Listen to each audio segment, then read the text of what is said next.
She sure as hell tried. Oh, hey, everybody know ain't no party like a Diddy party, so. Death games have been one of the most popular subgenres within media for about the past 20 years.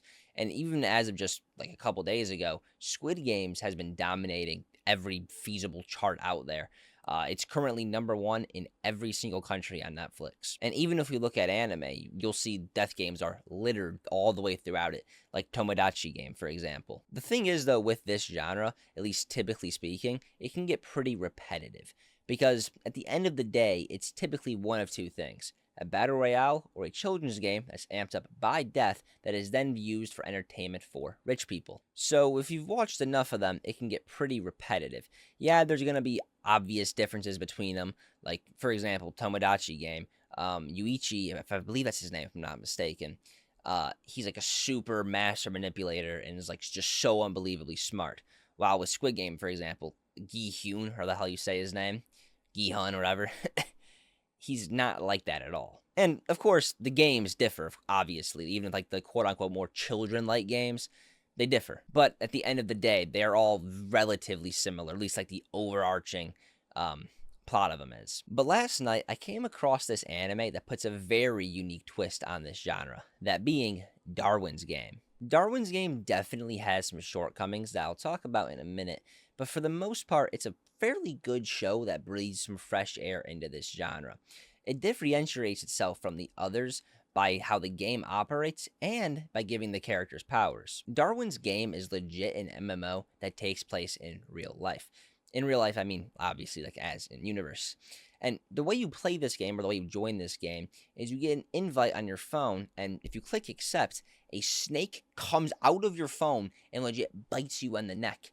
And that then enters you into the Darwin's Game database and installs the app onto your phone. And since Darwin's Game is legit an MMO, it has all the features of one.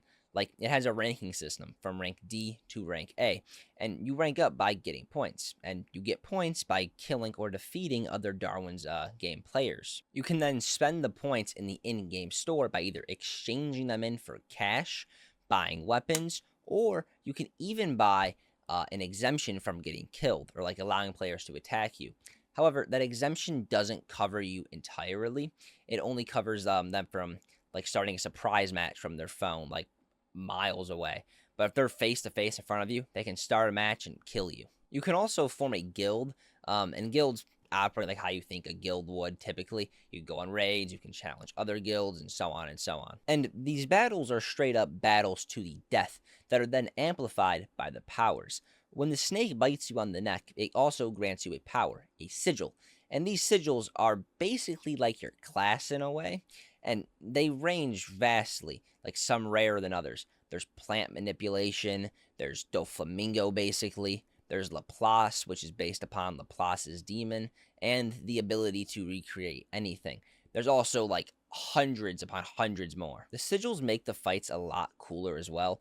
Like typically in these death game animes and TV shows, it's just guns or a makeshift broomstick that I then fucking whittle down to make a stabby stab. And that's about it. But with this shit, it just gets crazy good. Like, instead of mind games that are obviously cool enough by themselves, right? But you throw in a girl who can manipulate strings, it makes the mind games and the battles just so much cooler. And like this guy Wong is basically this dude from season 1 of Squid Game if he had the ability to manipulate space. So just off of that, you can see how this anime puts a very unique twist on death games. And for the rest of it, it kind of does play out like how you think the typical death game would. Yeah, there's like the upper class watching them. Some guys are super happy to kill other people. And of course, there's like the main character who wants to shut the game down. That seems to be a very recurring theme within these types of shows. But with the sigils and with the really cool MMO thing, the MMO especially, really sets it apart. However, this anime isn't all good. There definitely is some issues with it that I really want to talk about. But before that, I'm an anime only on this anime. I haven't read the manga.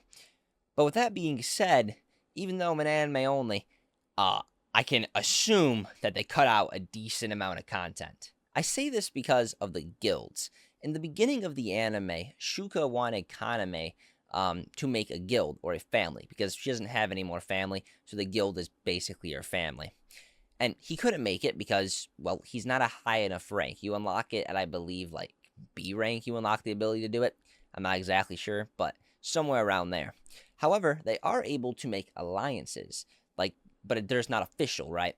Like, you can be playing with your friend on a server in a game, and he's in guild freaking booty munchers, and you're in guild feet lickers, but you can still be friends, aside from no one's in a guild in this scenario, right?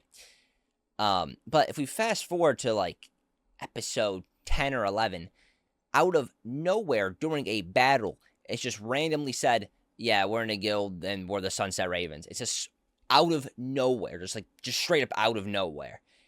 And I think that's really fucking weird. That, like, straight up threw me for a loop. I went back into the episode before it, looking through it, trying to see if I missed something. Like, hey, did they create it, like, during the end credits and I missed that? No, they did not.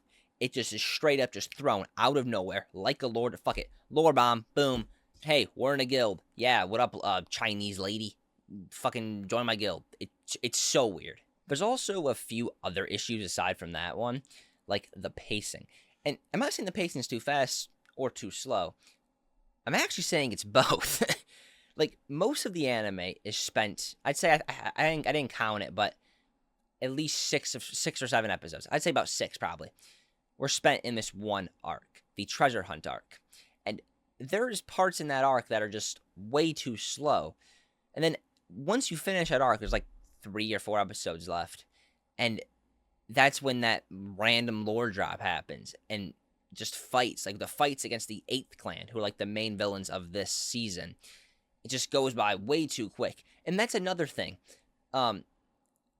By the time they end up fighting, like, the main clan, like, not the main clan, the main villains of this season, they're, like, way too strong. There's, like, no tension. There is something that happens in it that does build tension, of course. I'm not going to say what it is, but there is something that happens. So I guess it was kind of satisfying. Well, not kind of. I mean, it was super satisfying watching them get their asses kicked.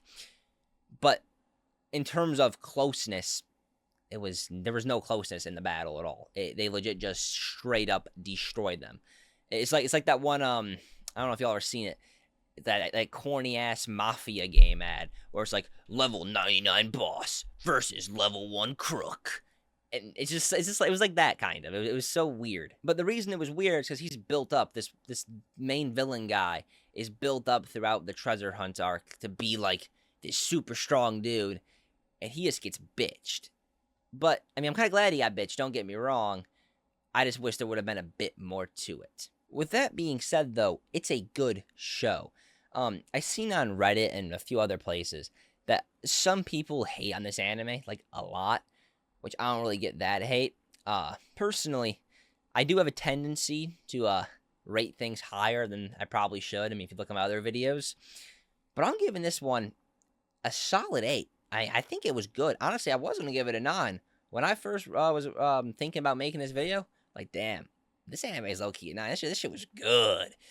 But to save me from getting berated for, you gave this a 9, I'm going to give it an 8. I think if you show this to anyone, as long as they aren't like a super elitist, I think they'd enjoy it. Because it's a fun show. It's relatively deep, at least like if you look at it like from like the game master and all that. It has a pretty decently deep plot that is not at all covered in season 1. That's one other thing. Season 1 ends right as this anime is getting really good. Like, Kaname, the main character, is like a total pussy throughout the whole series. He doesn't want to kill anyone. But then what happened to my camera? Why'd it move? But in the last 2 episodes, he just starts murking motherfuckers. Like, he's pulling up like he's Kill Bill. He's Kill Kaname. He's just straight up killing everyone. And it ends off in a really good point. I don't think we're going to get a season 2, though, because I was looking online, and it seems like that's pretty unlikely. I wish we would, though. But, yeah, I'd give it an 8 out of 10. And if y'all are still watching this video, please like and subscribe. We're at, I think, 7 subs now, which we're almost at 10, so please subscribe. And if you enjoyed this video, like it. All right, see y'all.